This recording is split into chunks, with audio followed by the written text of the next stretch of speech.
कभी तुमने सुना धर्मपति? सुना किसी ने? नहीं। पत्नी को कहते हैं धर्म पत्नी। धर्म पत्नी का मतलब क्या है? जो पति को धर्म के पथ के ऊपर लेकर जाए, सतमार्ग में लेकर जाए, कथा में लेकर जाए, सत्संग में लेकर जाए, वो धर्म पत्नी है। अब पत्नी को धर्म पत्नी कह सकते हो क्या? साले को धर्मशाला कहोगे? ये समझने वाला विषय भाई, वो साला है तो उसको धर्म लगाकर बोलोगे धर्मशाला? नहीं बोल सकते, कह नहीं सकते। केवल एक पत्नी ऐसी है जिसको धर्म पत्नी कहा जाता है, क्योंकि वो खुद के लिए नहीं जीती। एक मां, एक स्त्री, एक बहन, एक बेटी, एक नारी, एक बहू, एक सास, जितनी बैठी हैं यहां पर मेरी जीजियां, जो स्त्रियां यहां पर बैठी हैं, जो नारियां यहां बैठी हैं, जो माताएं कथा श्रवण कर रही हैं, इन सब का जीवन देखिए, ये अपने लिए नहीं जीती। अगर व्रत भी करती है तो पति की लंबी उम्र के लिए, बच्चों की उन्नति के लिए करती है। अपना घर छोड़कर, अपने बाबुल का, अपने पिता का घर छोड़कर ससुराल में चली जाती है, और ससुराल में भी आधा इधर आधा उधर सोचती है मेरा ये भी घर है, मेरा वो भी घर है। परंतु मायके में रहती है तो लोग कहते हैं तू पराई है, और ससुराल में पहुंच जाती है तो लोग कह देते हैं पराई घर से आई। काय का छेड़?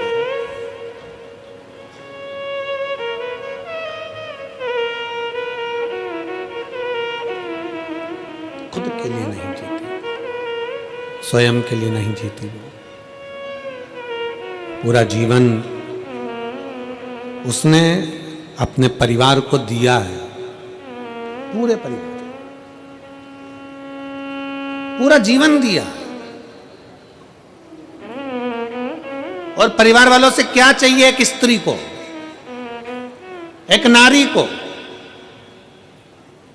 शंकर भगवान की धर्म पत्नी माता पार्वती जी को शंकर जी से क्या चाहिए था?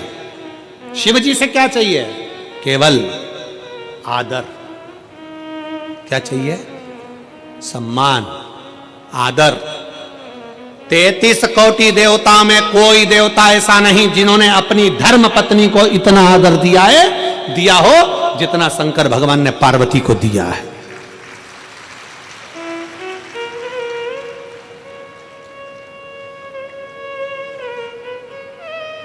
कौन से देवता जिनकी पत्नी चली गई और वो रोए हों? कौन से देवता जिनकी पत्नी चली गई और तांडव मचा दिया हो? कौन से देवता जिनकी पत्नी चली गई और कंधे पर डालकर अपनी पत्नी के शव को भी तांडव मचा कर रख दिया हो? कितना प्रेम करते थे शंकर सती से कि कंधे पर शव डालकर उसका तांडव मचा कर रख दिया, और अपनी पत्नी को ऐसे समाप्त नहीं होने दिया। शक्तिपीठ के रूप में आज भी भारत में विद्यमान कर रख दिया। क्या चाहिए स्त्री को? स्त्री तुम्हारे लिए जीती है, काम तुम्हारे लिए करती है, पूरा घर तुम्हारे लिए संभालती है, बच्चों को बड़ा तुम्हारे लिए करती है, परिवार को संजो कर चलती है। एक नारी को चाहिए क्या? केवल एक पुरुष के द्वारा, चाहे पति हो, पिता हो, जेठ हो, देवर हो, बेटा हो, चाहे घर का नाती पंती हो, चाहे जमाई हो, चाहे दामाद हो, एक स्त्री को केवल सम्मान चाहिए, आदर चाहिए, आदर की वाणी चाहिए, सम्मान के शब्द चाहिए, उसे और कुछ नहीं चाहिए। सम्मान।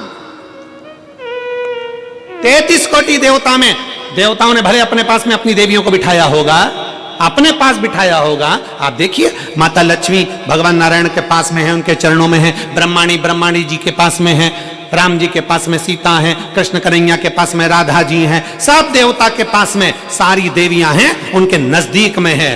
केवल एक शंकर भगवान हैं जो अपनी पत्नी को अपने पास में नहीं, अपने से ऊंचे बिठाते हैं। इसलिए शंकर के मंदिर में पार्वती का स्थान ऊंचा होता है।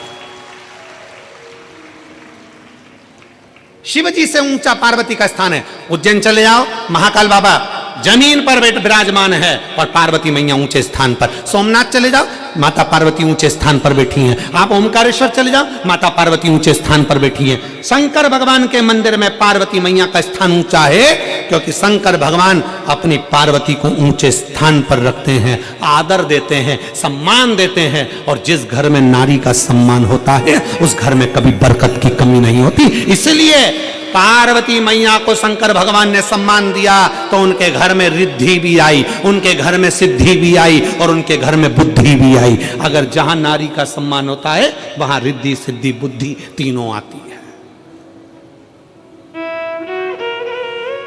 आज के जमाने में अगर